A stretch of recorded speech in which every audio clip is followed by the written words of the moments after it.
Welcome back to another episode of Rock Boys Football. Coach Prime doing it again in the transfer portal, bringing in Jahquez Robinson, the former four-star cornerback from the 2020 class from Alabama. And we'll talk a little bit about Jahquez Robinson, but more just want to talk about the recent additions Coach Prime has made in the transfer portal and talk about what he's really trying to do with this roster, maybe some positions they still need to address in the transfer portal. Now, before we get into it again, just want to say, thank you to you guys. It's been such a blast following this Coach Prime story. Probably the most intriguing story heading into 2023. We really haven't seen this such an overhaul of a program be done at the Power 5 level. If there's anyone who can pull it off, and I think even Colorado fans understand, I don't know if you'd say it's risky because, again, you were 1-11 last year, but we haven't really seen this. And if there's any coach that can make this happen, it is Deion Sanders. It is Coach Prime. So I just love talking about it. Appreciate all the support you guys have shown. So again, if you do enjoy the content, lock in, subscribe to the channel because it's going to be a busy next couple of weeks as we fill out this roster for Colorado. Now, let's get into Jahquez Robinson. Hasn't played much for Alabama, and that should come as no surprise that Alabama defensive back room is absolutely loaded. But a kid who's a top 300 recruit nationally, and again, you look back at what Colorado's done out of high school, this dude would be one of the top guys in the class in the last 5 years in terms of talent out of high school. He's a long prospect who I think coming out of high school, he's a good athlete with good length. And if there's any coach you trust to coach up a cornerback like Jahquez Robinson, it is Coach Prime. I also think this allows Travis Hunter to potentially play more wide receiver as you fill out this cornerback room. I think going into it, I mean, Travis Hunter is going to play almost 100% of the snaps at that cornerback spot. Now, if he's going to play as much wide receiver as it seems like he might, you got to give him a little break. We haven't seen it really. I wonder how many snaps Travis Hunter plays, like what this snap count differential will be in terms of how many snaps he plays at wide receiver, how many snaps he plays at cornerback. And it's probably going to determine or change kind of game to game.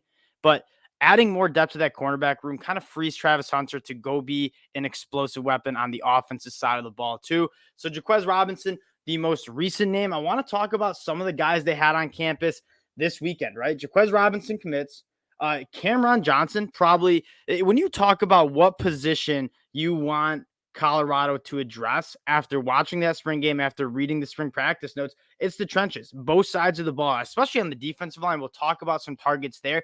But that team, they have some skill and speed on the outside. They obviously have Deion Sanders, Jimmy Horn, Travis Hunter. You have Xavier Weaver coming in. You have some playmakers on the offensive side of the ball. I think for Colorado to be a solid competitive team in 2023, it's going to be on the trenches. You got to get some, more importantly, depth, right? At one point in this Colorado transfer portal saga, you might say, they only had two defensive tackles on the roster, scholarship defensive tackles, and Shane Cokes and Leonard Payne, who are both transfer portal guys. That's not nearly enough defensive line depth in terms to be competitive at the Pac-12. And I think you're going to see in the next couple weeks, Coach Prime really target the trenches and get that depth. Because again, those big guys, they need to be rotated. And I think you see the best defensive lines like Georgia. Like they have 2-3 guys at a singular position that can come in and rotate and be fresh all game. I think that's what Colorado will try to be addressing next in the transfer portal window. Now, visitors this weekend, Cameron Johnson, tackle from Houston, all conference dude. I think he's going to be a guy that if he lands at Colorado, limited eligibility left, but he's going to be a starter at the tackle spot for Colorado. Would be a massive get. He's trending to Colorado. He's also visiting with his teammate Trevante Sylvester. So again, you're seeing Coach Prime target. I don't know if Sylvester will start because I think that starting offensive line is not too bad for Colorado. That's more of a depth piece, right? He didn't start at Houston, but he's going to be a guy that's going to provide depth to that unit.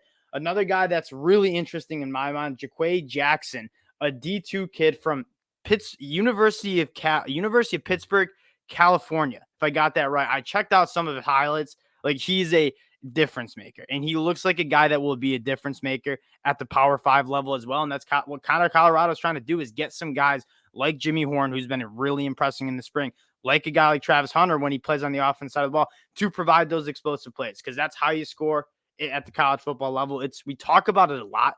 To have a good offense, you have to be able to hit those explosive plays, because it's really hard to go 12 plays, 80 yards, and score a touchdown without turnovers, without holding penalties, without some sort of negative play that sets you back. If you can go 4 plays, 80 yards, and a touchdown and hit an explosive, That's how you put up real big points on the board. And Deion Sanders is, again, a guy that you want all the talent in the world. You want to keep him protected, and you want to give him some options on the outside. Some other guys, Savell Smalls, very interesting story. A former 5-star who committed to Washington out of the 2020 class. Didn't really play much for Washington, but he's a guy that's on campus. And again, 30th national recruit in that class.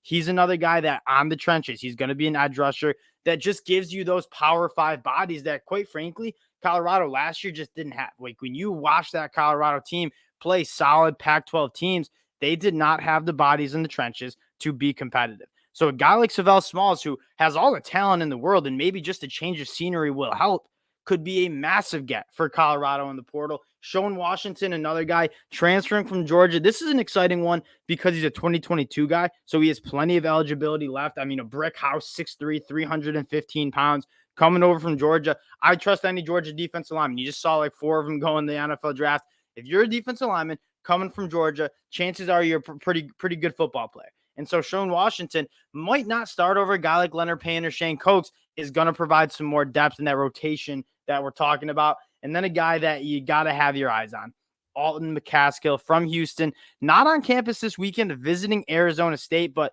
2021, a true freshman, all true freshman conference player, 16 touchdowns, over 1,000 yards. Like, this dude has a lot of juice. And in terms of you bringing Kavase Smoke, will be in there in the summer, kind of a 6-year senior who's played at the SEC level. You have Dylan Edwards, who, you talk about explosive plays. Dylan Edwards might be the fastest player on this Colorado Buffaloes roster as a true freshman, but smaller. And he's not a guy that's probably taken 15-plus touches a game. You bring in a guy like Alton McCaskill, who's probably your best all-purpose running back immediately when he steps on campus.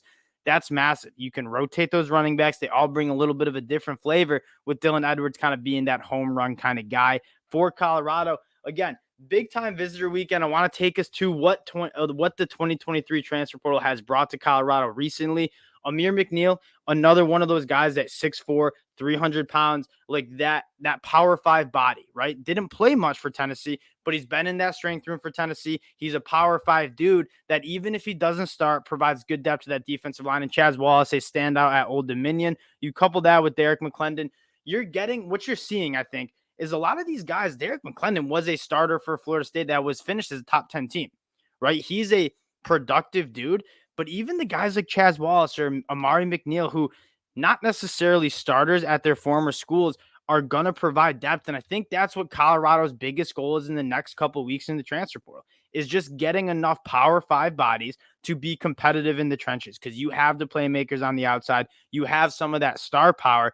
Now it's building the trenches.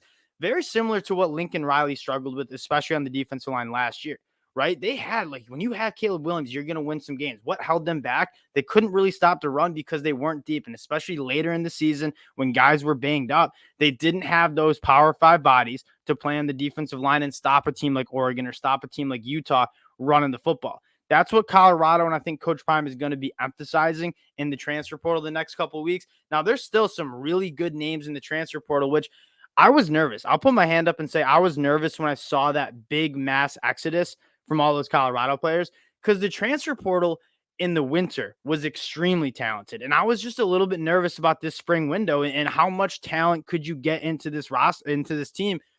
The days go on. I mean, there are some really good players hitting the transfer portal, which makes this overhaul for Coach Prime possible. And he told you from the jump, this is what's going to happen. The week you trot out against TCU, this team is going to look significantly different than you saw in 2022, not just schematically, but personnel-wise. And we're certainly seeing that. But I think how deep and how talented the transfer portal is right now for Colorado, in the country, it provides Colorado and Coach Prime a really good opportunity to just get a fresh start and get a bunch of guys who are from outside the program, who are Power 5 level dudes and bodies, to be productive for Colorado heading into 2023. Again, we'll keep you guys updated. Some good visitors on campus. We'll see if Coach Prime can close. And again, when Coach Prime gets you on campus, he's pretty successful in getting the commitment and getting players to come to Colorado. So you got to feel pretty optimistic. Still a bunch of good names in the portal, a bunch of targets for Coach Prime to go after. So we'll keep you guys updated. Stay locked in if you do enjoy the content. Again, one of the coolest stories to talk about in college football in 2023. We're talking a lot about it and can't thank you guys enough for all the support you guys have shown. So again, if you do enjoy the content, lock in, subscribe to the channel. We'll be back later with some more Coach Prime updates. Appreciate y'all, and we'll talk to y'all later.